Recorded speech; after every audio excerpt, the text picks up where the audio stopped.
Hi.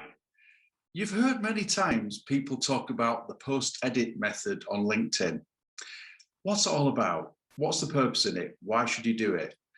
Here's the reason.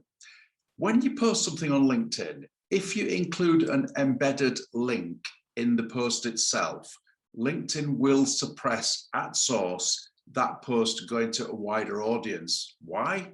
Because that link takes a person off the site to somewhere else. And of course, LinkedIn doesn't want you to do that. It wants to keep you on the site. So therefore, people often use the post edit method to ensure that the link doesn't suppress the post, but remains in the link, in the post that people view. So when they get to see it, it hasn't been suppressed. So let me walk you through how this works.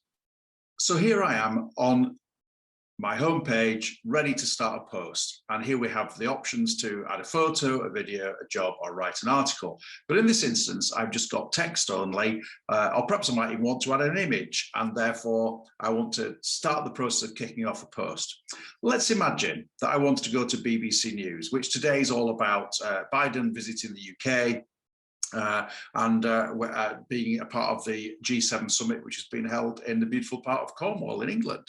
And let's say this was particularly valuable to my audience to want to learn. Then the easy way of going around this is to click into this article and to find the article directly off the back of BBC News, and you'll note that the URL is at the top.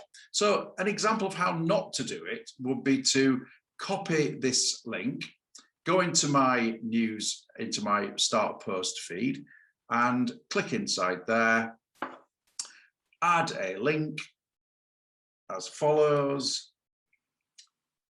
And you'll notice that in a few seconds, it automatically loads a preview of that post. In this instance, just dropped in the BBC News one. And you'll see this grey giveaway box at the bottom that indicates that this post has already got an embedded link inside it. I can actually delete this if I wished. It doesn't need to stay there. And I could go on and add some text, and away we go. That would be the wrong thing to do, folks, all right? Because it's never going to go anywhere, or it will certainly have a more limited reach on its amplification within the LinkedIn algorithms, because this link is in there, and this grey box is a giveaway. So I'm not going to do that. I'm going to discard that copy because I would never want to curtail and suppress my content at source. And here's an example from a first degree connection, Chi Yu Wong, who has used exactly this process. And you see this giveaway grey box at the foot of his post. So what he's done here is he's put some copy in, he's done some hashtags, which are quite useful. Of course, 3 hashtags is optimum. And he's put the link in the first iteration of this post. And therefore it's embedded it, and therefore it's the giveaways, this grey box, which means that LinkedIn is already saying, no, we're not going to send this anywhere, and therefore how to get around this. Well, the better way to have got around this would be to have gone back, for example, to the original post that I was wishing to supply to send out to my audience. I'm on a Mac, so it's quite easy for me to grab an image. And let's say I decide that I'm going to use this image here to supplement my post. And that's therefore where I want to send my view. I want to make it entertaining, interesting. And therefore, I might start off my post with that option. So in this instance, I'm going to click on a photo. I'm going to add in the photo, select images, which is going to be on my desktop. So I'm just simply going to go to my desktop images and drop that image in. Here we go. Thank you very much. I'm going to add some alt text. So this is really important for accessibility and all sorts of reasons that stimulate the algorithms positively. You want to write a description of what the image contains. So in this instance, I'd be adding text which said, Biden visits Boris to talk about the G7 summit, blah, blah, blah, blah. I've got up to 300 characters to use in that field. And I figure that to add value to that image helps that image and your content reach a wider audience, because the bots love that detailed content, especially around images. So don't skip this. Add the alt text to the image to describe what's going on in the image, and that will be really helpful. So let's imagine I've done that. I'm just going to put an X in there to get me going. I've done that. Thank you very much. Off we go. So now the image is in my post. You can see it there. And at this point, I'm going to add in my text. So I might go back to the original article and pull some content from it there. Oh, here's a useful summary. Why don't I just grab that content there?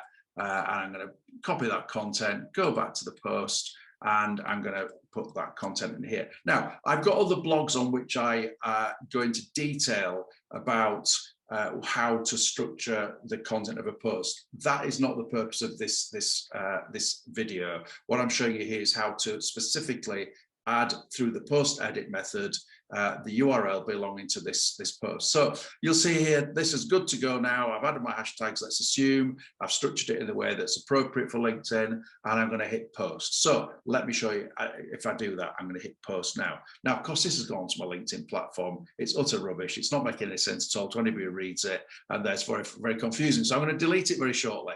But having done that, what I'm now going to do is show you how to make this good.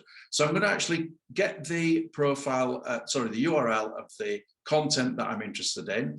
I'm going to go back into the post that I've just done, and I'm going to click on the 3 dots. This is critical, 3 dots, and I'm going to go down to edit post. And when I edit the post, I'm going to go into the text up here, and wherever appropriate, I'm going to now add that URL, and you'll see that I've added it here. You'll see that added there, and I'm going to save that immediately, and away we go. Now, that has simply got around the algorithmic suppression of that post being limited in its reach by LinkedIn. You'll see it there now in here. So I've added it, but I've added it after it's been posted.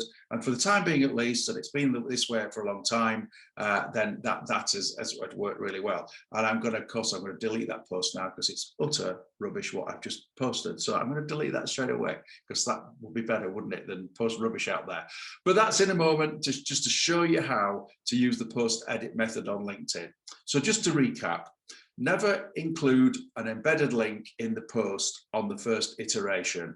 It will simply suppress the reach and amplification of your content to a huge extent, and therefore we don't want to do that. So if we post the content as text only with the hashtags and all of the disciplines around a good post, we put in an image there, and then we post it up to LinkedIn, but immediately go back in via the 3 dots and edit it, add the URL, we will then get round quite easily the suppression which otherwise LinkedIn would put on your post. Isn't that useful? And honestly, it can make up to 10 times the difference in the reach of that content. I have an example with a customer not too long ago where we almost posted the same content without that limiting factor on it, and it went from 650 views in version 1 to 6,500 views in version 2 of exactly the same content, just done in this way. So there's a powerful tip for you today. I hope that's really helpful. That's all about the post edit method to not embed that link in your post. Go do it, folks. It makes a big difference. Thanks ever so much.